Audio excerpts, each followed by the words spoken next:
பிரேசிலால் நாள் 45 தியான பகுதி யாத்திராகமும் 39ஆம் அதிகாரம் மற்றும் 40ஆம் அதிகாரம். 39ஆம் அதிகாரத்தினை வாசிப்போமானால் அதில் தேவனாய் கர்த்தர் மோசேக்கு கட்டளையிட்டவைகளை பணிக்கு நியமிக்கப்பட்டவர்கள் செய்து முடித்ததை நம்மால் வாசிக்க முடியும். இதில் கடைசி 2 வசனங்களில் கர்த்தர் மோசேக்கு கற்பித்தபடியெல்லாம் இஸ்ரவேல் புத்திரர் சகல வேலைகளையும் செய்தார்கள். மோசே அந்த வேலைகளை எல்லாம் பார்த்தான். கர்த்தர் கற்பித்தபடியே அதை செய்திருந்தார்கள். மோசே அவர்களை ஆசீர்வதித்தான் என்பதாக சொல்லப்பட்டிருக்கிறது. இதன் பொருள் என்னவென்றால், கர்த்தருடைய ஜனங்களாகிய நாம் கர்த்தர் கற்பிக்கிற பிரகாரம் செய்யும் பொழுதே ஒரு முழுமையான ஆசீர்வாதத்தை நாம் பெற்றுக்கொள்ள முடியும். நாம் அநேக காரியங்களை செய்கிறோம், ஆனால் நாம் தேவன் கற்பித்தபடி நாம் செய்கிற காரியங்களை சரியாய் செய்தால் மாத்திரம்தான் நாம் அதில் ஒரு பூர்ணமான ஆசீர்வாதத்தை பெற முடியும். நாம் செய்ய வேண்டிய காரியங்களை நாம் தவறான விதத்தில் செய்யும் பொழுது அதற்கேற்ற ஆசீர்வாதம் நமக்கு கிடைப்பதில்லை. எனவே இஸ்ரவேல் ஜனங்கள் எவைகள் எல்லாம் தேவன் கற்பித்தபடி செய்தார்கள் என்பவற்றை நாம் பார்த்து நாம் நம்முடைய வாழ்க்கையில் எவைகளெல்லாம் சரியாய் செய்ய வேண்டும் என்பதையும் அறிந்து கொண்டு நாம் செய்கிற காரியங்களை சரியாய் செய்யும் பொழுது நிச்சயமாக நாம் பூர்ணமான ஆசீர்வாதங்களை பெற்றுக் கொள்வோம். முதலாவதாக இஸ்ரவேல் ஜனங்கள் ஆராதனை செய்கிறதற்கு வேண்டிய வஸ்திரங்களையும் ஆரோனுக்கு பரிசுத்த வஸ்திரங்களையும் செய்தார்களாம். அதாவது ஆராதனைக்கு வேண்டிய வஸ்திரம் என்பதாக இதில் சொல்லப்பட்டிருக்கிறது.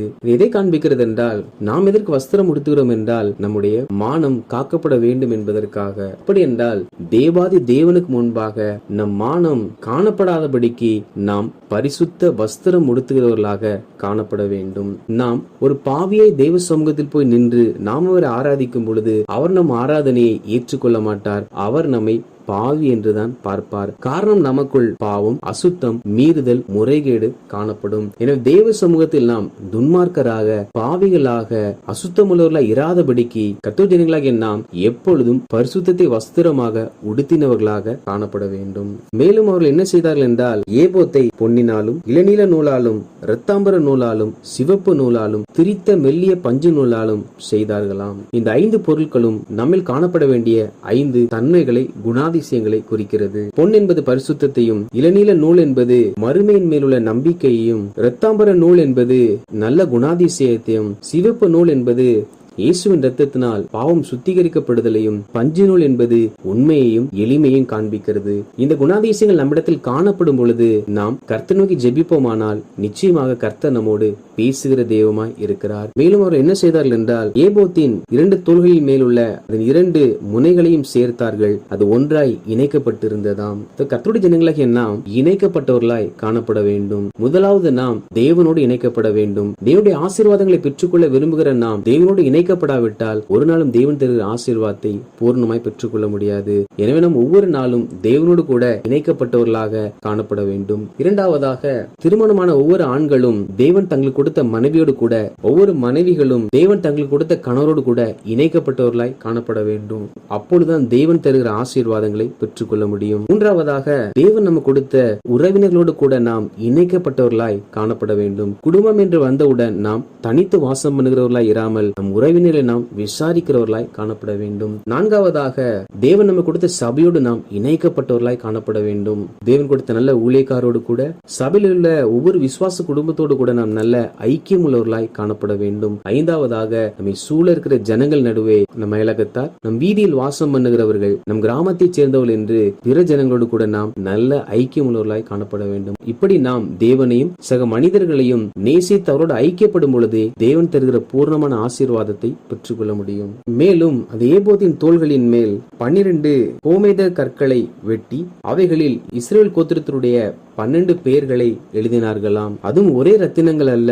பத்மராகம், புஷ்பராகம், மாணிக்கம், மரகதம், இந்திரநீலம், வஜ்ரம், கெம்பு, வைடூரியம், சுகந்தி, படிகை பெச்சை, கோமேதகம், எஸ்பி ஆகிய இந்த 12 கற்களால் இஸ்ரவேலுடைய 12 குமாரருடைய பெயர்களை எழுதி ஏபோத்தின் மேல் வைத்தார்களாம். இஸ்ரவேலுக்கு 12 குமாரர்கள் பிறந்தார்கள். அதை 12 ரத்தின கற்களுக்கு ஒப்பாய் சொல்லப்பட்டிருக்கிறது. இது எதை காண்பிக்கிறது என்றால், இந்த 12 ரத்தினத்தில் ஒவ்வொரு ரத்தினத்திற்கும் ஒவ்வொரு விதமான தன்மைகளும், ஒவ்வொரு விதமான மதிப்பும், ஒவ்வொரு விதமான வேலைக்கு பயன்படுகிறவர்களுமாய் இருக்கின்றன. இவர்களுடைய நிறமும் இவைகள் பயன்படுத்துவதற்கான விதமும் வித்தியாசப்படுகிறது. அதே போல இந்த பூமியில் உருவாக்கப்பட்ட ஒவ்வொரு மனிதனும் தேவனுடைய பார்வையில் விலையேற பெற்ற ரத்தினங்களாய் இருக்கிறார்கள். ஒவ்வொரு மனிதனும் ஒவ்வொரு காரியத்திற்காக, ஒவ்வொரு நோக்கத்திற்காக உருவாக்கப்பட்டிருக்கிறான். எனவே நாம் ஒவ்வொரு மனிதனையும் தேவன் விலையேற பெற்றவர்களாய் பார்ப்பதை போல நாமும் விலையேற பெற்றவர்களாய் பார்க்க வேண்டும். எந்த ஒரு மனிதனையும் அற்பமாய் நினைக்கவோ எந்த ஒரு மனிதர்களையும் இழிவாய் பேசவோ கூடாது. இப்படி அவர்கள் தாங்கள் செய்கிற காரியங்களை சரியாய் செய்த பொழுது,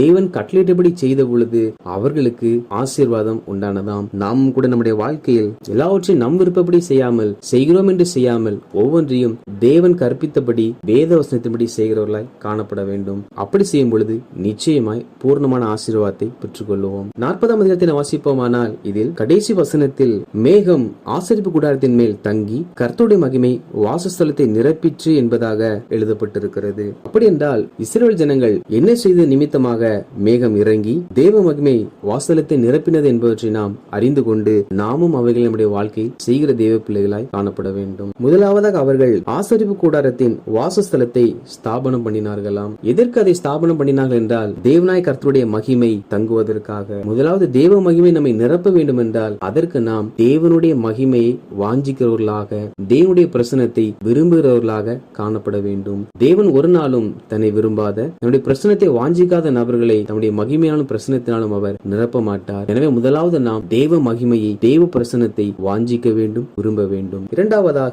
ஆசரிப்பு கூடாரத்திலே சாட்சி பெட்டியை வைத்தார்களாம். முந்தைய அதிகாரங்கள் வாசித்தபடியே சாட்சியின் பெட்டி என்பது தேவனுக்கென்று நாம் ஒதுக்குகிற ஜெப நேரத்தை காண்பிக்கிறது.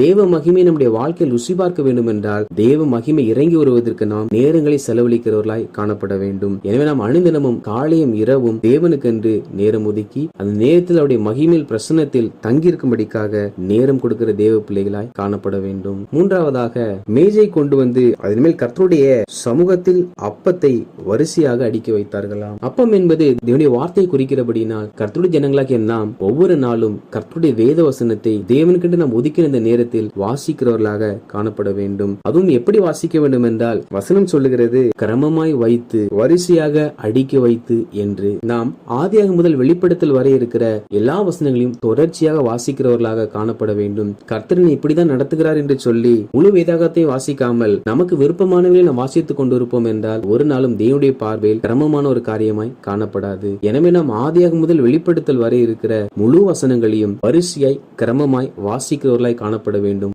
நான்காவதாக குத்து விளக்கை கொண்டு வந்து அந்த மேஜையின் மேல் வைத்தார்களாம். தேவனுடைய மகிமை பிரசனத்தை நாம் உணர வேண்டும் என்றால் அதற்கு நமக்கு ஆவியானுடைய உதவி மிகவும் அவசியமானது. ஆவியானவர் தான் நமக்கு ஆவிக்குரிய உணர்வுகளை கொடுத்து தேவனுடைய தெய்வீக காரியங்களை நாம் உணர்ந்து கொள்ள நமக்கு உதவி செய்வார். எனவே நாம் ஒவ்வொரு நாளும் ஆவியானோருக்கு இடம் கொடுத்து ஆவியானவரை அழைத்து ஆவியானோர் நம்மை நிரப்ப நாம் முற்றிலும் நம்மை ஒப்புக் கொடுக்கிறவர்களாக காணப்பட வேண்டும். ஐந்தாவதாக பொன் தூபபீடத்தை சாட்சி பெட்டிக்கு முன்பாக வைத்தார்கள். தூபபீடம் என்பது துதி செலுத்துவதற்கு அடையாளமாய் இருக்கிறது.